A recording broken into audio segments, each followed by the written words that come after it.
Ox Alpha was the friends we made along the way. No, I will not elaborate. Yes, the group chat is still open. That's Evan Otero, 9:41 p.m., 12,000 likes, and a quote tweet from some A16Z guy saying, "Real ones know."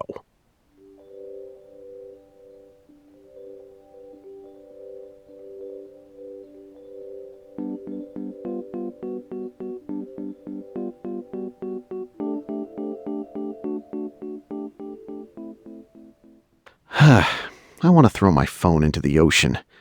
We did a whole episode on Ox Alpha. We read the pitch deck. The product was institutional-grade macro signals for the post-dollar era. Now it's a group chat with a tier called Inner Circle Besties. Right, but that's the thing. The original product never worked. The signals were just vibes with delusions of quantitative rigor. The only thing that retained users was the community. So the tweet is either a joke or the first honest thing anyone involved has said. It's not honest. It's cope. They lost most of their subscribers in 6 months because nobody could trade off a Discord ping at 3 a.m. saying Euro USD is about to do something, trust. Evan repackaged the collapse as philosophy. The real alpha was the friends is just, we didn't make you money, but here's a private emoji. But look, I've been in enough of these things. Crypto, macro, SaaS masterminds, and the people who claim they're there for signal always leave. The ones who stay found 3 other weirdos who read too much Marginal Revolution. There is something real underneath, even if the wrapper is embarrassing. Marty, that's how every grift ends. We didn't deliver the thing we sold, but we built community. It's the McMansion of value propositions. You show up expecting a pool, there's no water, and the host says, but we got to know each other. I'm not saying it defends the price. The price was absurd. But the tweet itself, I read it as almost mournful. Like a guy who spent 8 months burning cash on data feeds and finally realized the only non-depreciating asset in the whole enterprise was the group chat. That's not lazy internet humor. That's a genuine, if bleak, discovery. He punctuated it with, "No, I will not elaborate." That's not Proust. That's a posting strategy. It's lazy internet humor, because lazy internet humor is all about saying the quiet part in the shape of a meme and letting the engagement do the elaborating. But memes can carry philosophy. That's the whole deal with internet culture. The format being funny doesn't mean the observation is empty. There's a reason it has 12,000 likes. People recognized the specific emptiness of chasing alpha and the accidental dividend of community. Or people liked it because it's copium for anyone who paid $99 a month and got nothing but a Slack channel full of GIFs. It's the same reason people retweet "the real treasure was the journey," because the alternative is admitting you got scammed. Can't it be both? The tweet is a tiny memoir. And that Evan could write that after the product failed, instead of pivoting to some new AI crypto rag thing, suggests he learned something. I'd rather that than another founder saying, "We're building infrastructure for the attention economy." Oh, don't get me wrong. The honest grift is less annoying than the dishonest one. But let's not pretend the friends along the way is philosophy. It's a Yelp review for a restaurant that gave you food poisoning, except you still tip the waiter because he was nice while you threw up. Okay, that's vivid. But food poisoning is involuntary. People chose to hang out in the X-Alpha Discord. And if you look at the retention data, which we did last episode, the only cohort that stayed past 3 months were the ones posting in the off-topic channel. That's not coincidence. That's the actual product market fit accidentally revealing itself. Right. The product market fit is loneliness plus a credit card. And the tweet is a marketing funnel for the next cohort of lonely people to think paying for friends is some kind of Socratic acceptance. You keep saying paying for friends like that isn't just a third place. Bars, coffee shops, CrossFit boxes, church basements. You pay for the context. The friends are the dividend. Ox Alpha just had a worse context and a higher price. Sure, but when I pay for a latte, I don't get a terms of service saying past performance does not guarantee future results. That's the thing. It was sold as an investment product. That the only positive ROI was friendship doesn't make the meme deep. It makes the product a category error. Maybe the meme is deep because it exposes the category error.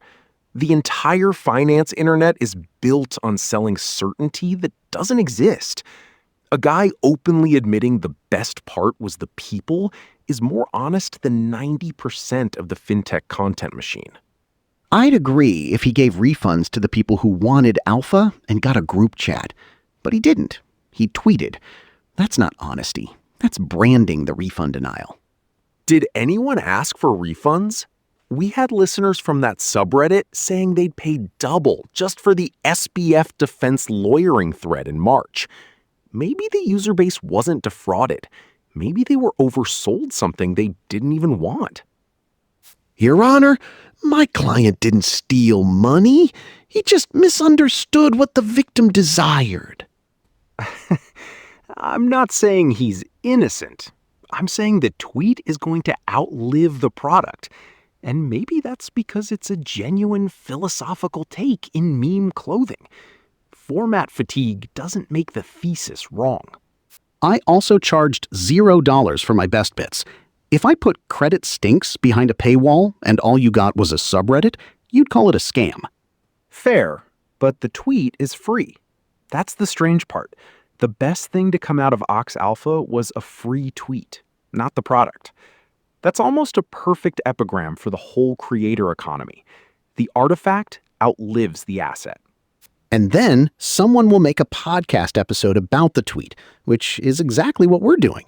So the real product was content all along. Friends, content, whatever, it's still not a trade. No, it's not a trade. But maybe Evan knows that. Maybe that's why he didn't elaborate. The elaboration is us, doing the unpaid labor of making his meme into meaning. And we're the friends he made along the way. That's either beautiful or a Ponzi with extra steps.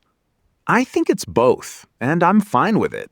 At least someone in that whole mess told the truth. The truth is, they charged 499 people $99 a month to be early in a group chat about interest rates. If that's friendship, I'd hate to see the enemy. You already have the enemy. It's the LinkedIn post where he announced the pivot to community-led macro wellness. Oh God, don't remind me. We're moving from Signal to Soul.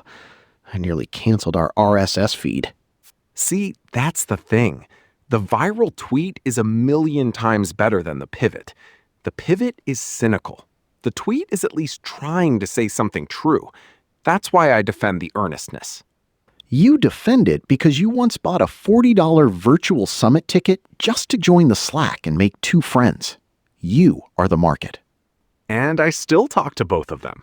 So maybe the real alpha was the friends I made along the way. I'm going to put that on a shirt and sell it back to you for $29. And I'll buy it. Look, we've beat this.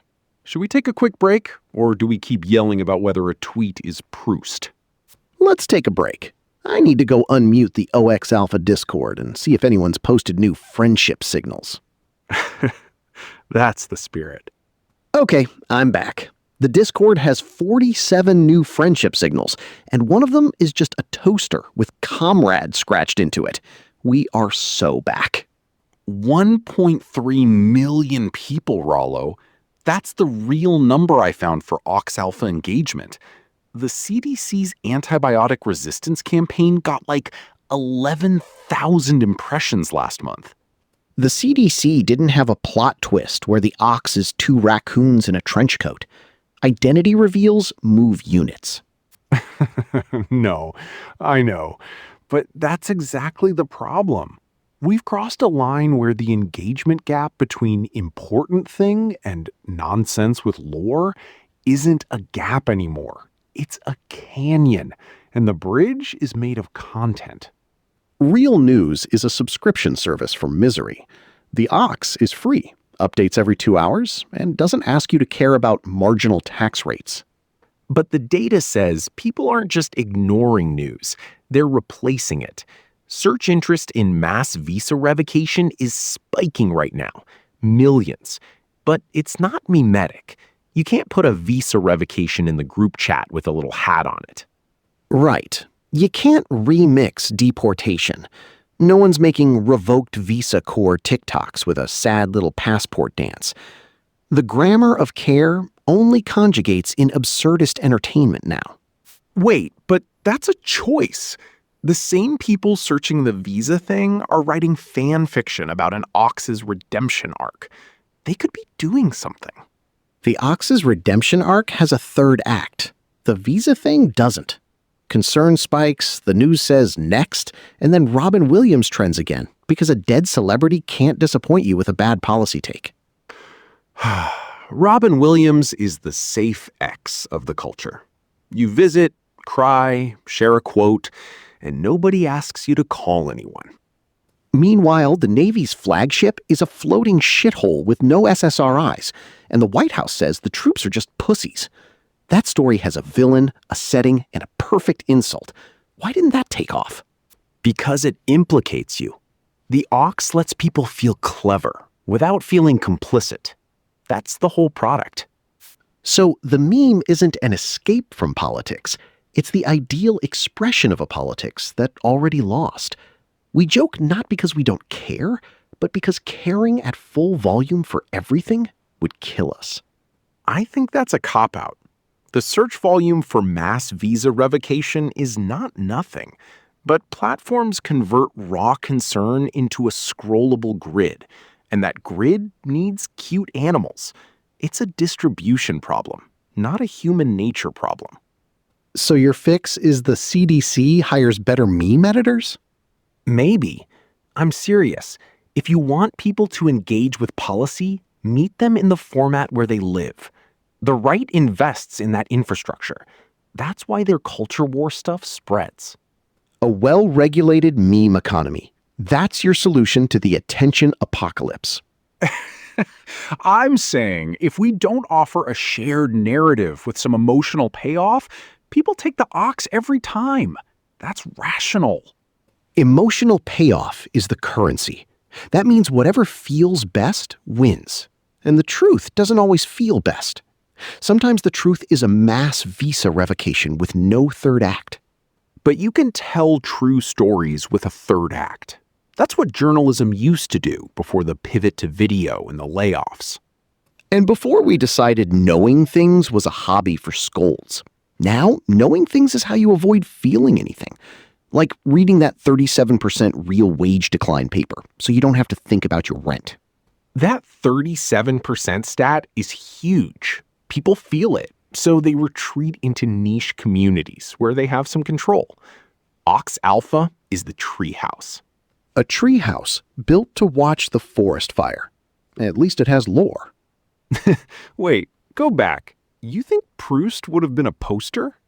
Proust would have written a 3-page sentence about an ox that is not an ox and become mater of the discord. That's the tragedy. Okay, that's the point. The problem isn't the ox. The problem is that the ox has replaced shared meaning. When 1.3 million people give attention to a fictional ruminant, instead of that a third of workers got poorer while the economy boomed, that's not taste. That's a systemic reallocation of meaning-making toward whatever is most shareable. Shareable is a euphemism for cheap. Cheap to make, cheap to consume, cheap to forget. We get exactly the culture we've paid for. But we're not paying. We're the product. The product has decided it would rather be an ox enjoyer than an informed citizen. Maybe the ox enjoyer is the only viable citizen left. The state doesn't want you informed. It wants you manageable. The ox is manageable. A mob reading 37% decline papers is not. So the meme is a warm bath, and the news is a cold shower in a building being demolished. Exactly. And we're the guys selling the bath bombs. Okay, but we're part of it too. We made a bit about the ox and probably drove engagement. We're not outside the attention economy. No, we're inside. But at least we're not pretending there's a way out. The ox is a mirror. We looked, we laughed, we made it bigger. I still think data matters. If you can measure the gap between what people search and what people share, you can see the moment concern gets converted into content and dies. Then that's our next segment, the death of concern as a measurable metric. We'll call it the conversion funnel of caring. I hate how good that title is. Of course you do. Now get me the stats on the third act reveal. I want to know exactly when the 2 raccoons entered the chat.